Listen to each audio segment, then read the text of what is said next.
The SoFi roller coaster continues, with SoFi being down about 14% on the day as of recording this. If you want to own these hyper growth type companies, these transformative companies that are growing 30, 40, 50%, etc., like SoFi, you got to be ready for the ups and the downs, especially when those hyper growth companies are in the early stages of profitability or they're still unprofitable because of things like this that happened today that might come through the news cycle and crush the stock in a single day. So I'm going to talk about what happened and whether or not it changes my outlook on SoFi and whether or not I bought shares today as a result of this drop. We're going to get into all of that, but first, if you're new here, I'm Austin. I'm a co-owner at cloudbusinessqueen.com. I'm also a stock market investor, and most importantly for this video, I'm a SoFi shareholder. It's one of my top holdings in my portfolio. It's been a wild ride, very fun stock to hold, but only if you can handle these big upswings and these big downswings. Just like any hyper growth company, SoFi is no stranger to those big ups and downs. Real quick, if you're not subscribed to the channel, become one of those 3,200 or so people. It means a lot to me, and while you're at it, drop a like on the video. Helps out the channel in a massive way. Okay, let's get into it. First thing I want to address is, yes, I did buy more SoFi shares today. My first purchase of the day was within the first hour of the market opening at $7.75, and then I bought a larger block of shares at $7.43. I bought again at $7.81, and then I bought a small number of shares at $7.39. That was all here today, March 5th, as we've accelerated to the downside with SoFi. So what happened? The short answer is SoFi shareholders were diluted, meaning the total number of shares outstanding with SoFi is going to increase. So if we have the market cap stay the same and the total number of shares outstanding increases, that's going to bring the share price down, because the way share price is calculated is market cap divided by shares outstanding. If that denominator gets bigger and the market cap stays the same, stock price is going to go down. It hurts overall shareholder return. Things like this are one of the reasons that I've been saying we need SoFi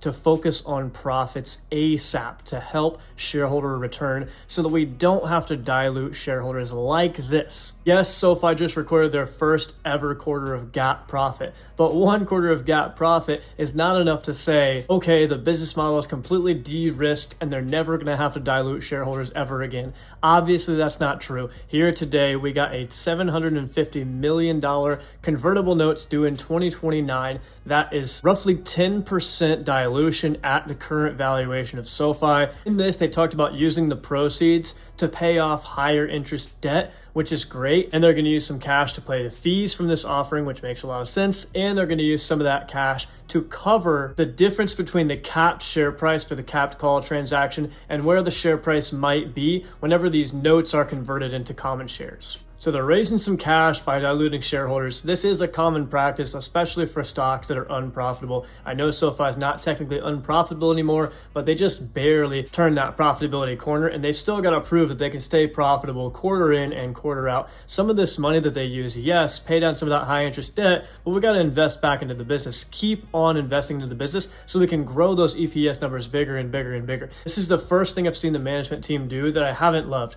but I understand it because it took them so long to get to EPS profits. They've got to raise cash somehow, and they're not in a position to be a cash generating machine just yet. That's going to take multiple more quarters for the EPS numbers to ramp up so that they can fund their business from their operations, right? So although this is frustrating, this is not the first time I've been diluted in a stock I've held. Tesla, a stock that I've been holding for more than 4 years, and I haven't even bought a new share since 2020, I've gotten over a 500% gain, and that's with Tesla being in a really rough spot right now. There's been times where I've been up well over 1,000% of my Tesla shares, right? Tesla diluted me as a shareholder multiple times in much larger offerings than SoFi is right here. And it wasn't even through convertible notes most of the time. It was just straight up through issuing shares through secondary offerings to raise cash. This was while Tesla was still unprofitable and they needed to raise cash to invest back into the business. It's a common practice. It happens with all kinds of companies. And like I said, especially those who are money losing companies. The more profitable SoFi gets, and as they flip to income from operations positive and they keep the net income numbers growing and growing and growing, this is not going to be an issue anymore. This is not something the management team is going to have to do. When we look at their guidance for full year 2024, 2025, and 2026, they guided that they're going to have EPS positive all 3 of those years and growing massively all 3 of those years. Check it out. They guided for full year GAAP net income of somewhere between 95 and 105 million, which equates to GAAP EPS of 7 cents to 8 cents for full year 2024. And then when we go out to 2026, they gave a very large range, but way higher than the 2024 range. They said somewhere between 55 cents and 80 cents of GAAP EPS in 2026.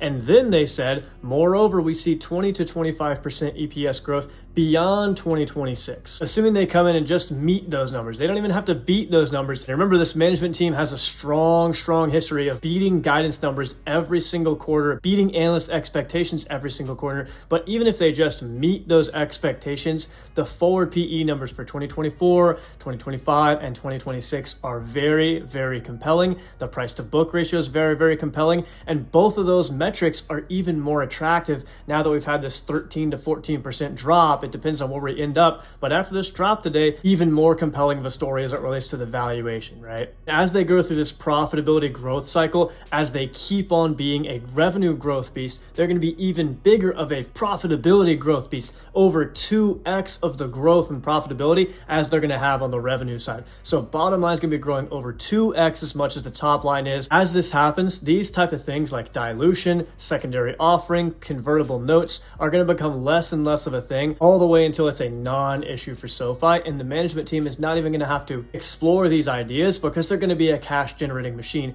That's where we need to get. That's why I say in all my videos, EPS numbers, and even more important than that, income from operations numbers, growing and growing and growing. That's the most important thing we need to look at when we're talking about risk of a business model. Of course, the valuation, but what is going on with the EPS numbers and what is going on with the income from operations numbers? That's what's going to let you know what's going to happen over the next few years, along with the company's guidance and where you see that company going over that time. Has my outlook on SoFi changed? No, not even one bit. Am I frustrated at the management team? No, I'm not. This was expected. I knew that this was a possibility whenever I personally bought an unprofitable company. I typically stay away from unprofitable companies for this reason specifically, but SoFi is a special company. I can see very clearly their path forward to profitability and the absolute massive profitability growth they're about to have over the next 3, 5, and 7 years. I went ahead and took advantage of the drop today. I added more shares. I want to hear what you're doing with SoFi. Did you buy into the weakness? Did you sell into the weakness? Or are you just holding strong and chilling out with your shares?